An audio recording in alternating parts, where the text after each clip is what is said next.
Nancy, Clinton's riding high on the momentum of Monday's debate. I wonder, though, is that enthusiasm shared by some of the supporters out there, and more importantly, those folks who haven't decided yet? Well, there's no question that her debate performance gave a lot of her supporters a shot in the arm. I talked to a number of them here in New Hampshire today, and they were positively giddy. They said that they thought that she owned the stage. And after a few weeks of really bad polling news, it was the kind of shot in the arm that they needed. Now, whether that's going to translate to enthusiasm among young voters, which is something that she really needs, remains to be seen. But the campaign is really making a full court press. You had Michelle Obama at a couple of universities today. You had Hillary Clinton here at the University of New Hampshire with Bernie Sanders. They say he's going to be going to more battleground states.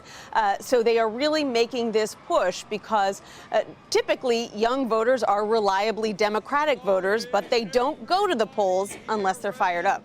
Why haven't we seen Bernie Sanders out on the campaign trail earlier, Nancy? Or was that part of the plan to keep him towards the back half of this race when they really need him?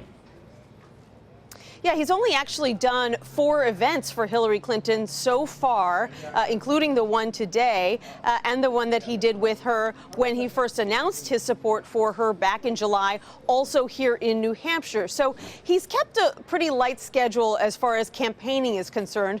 Her campaign argues that he has been a big asset in interviews. That, he does regular interviews with news outlets where he talks about the fact that young voters, for example, can't cast a protest vote, that if they vote for a third-party candidate like Jill Stein, like Gary Johnson, he knows a big segment of his supporters have gone in that direction, that essentially they're throwing their vote away because it could end up being a vote for Donald Trump. So that's a case that he's making in a multitude of ways, they say, but there's no question that getting him out to these battleground states, they say they're going to send him to Colorado next, he'll be in a number of other states, is a big asset for them. It gets him on the local news. It gets him out to those college campuses where they need him. And we've also seen First Lady Michelle Obama on the trail for her in Pennsylvania. And I wonder, Nancy, has her first TV ad for the campaign, what are they saying about that? What about that unique appeal that Michelle Obama brings to this race? Right, and that unique appeal is the fact that she is not a politician, and non-politicians always tend to be more popular than the politicians, and they're seen through a different filter. So they believe that she's a tremendous asset, and they argue that she and the president are their biggest assets with young people. Remember, before Bernie Sanders was a hit with young voters, Barack Obama was an even bigger hit with young voters. So they love to get him and Michelle Obama out on the trail as often as possible. And she delivered a couple of barn burners, I have to tell you, in Philadelphia and in Pittsburgh today, where she argued very strenuously that Donald Trump can't erase his birther past with one sentence at a press conference.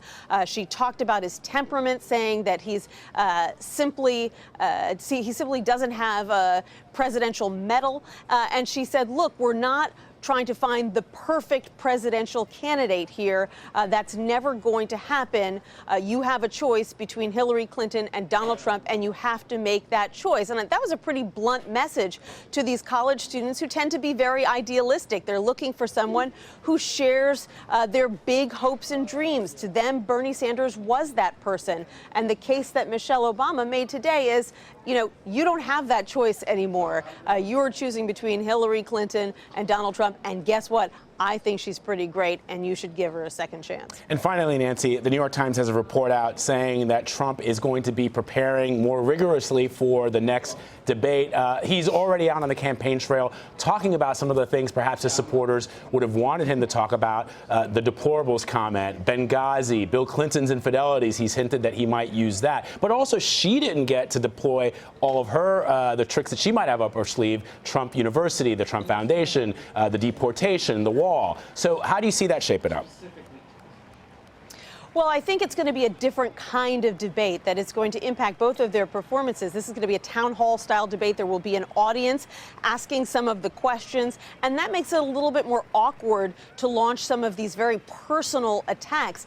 Beyond that, there are a lot of advisors on both sides who don't believe that it would be advantageous to Donald Trump to attack Hillary Clinton for her husband's infidelities. They don't think that that would go over very well with the suburban women he needs to win over. But the Clinton camp knows that he's seeing all the reports, that he's well aware that many people think that he needed to prepare harder for the first debate, and that he'll probably prepare more for the second debate. And so that is going to influence their preparation because they know he may come armed with, more facts and figures, and may come armed to go after her more aggressively than he did in the first debate. Nancy Cordes for us tonight. Thank you, Nancy. You're welcome, Vlad.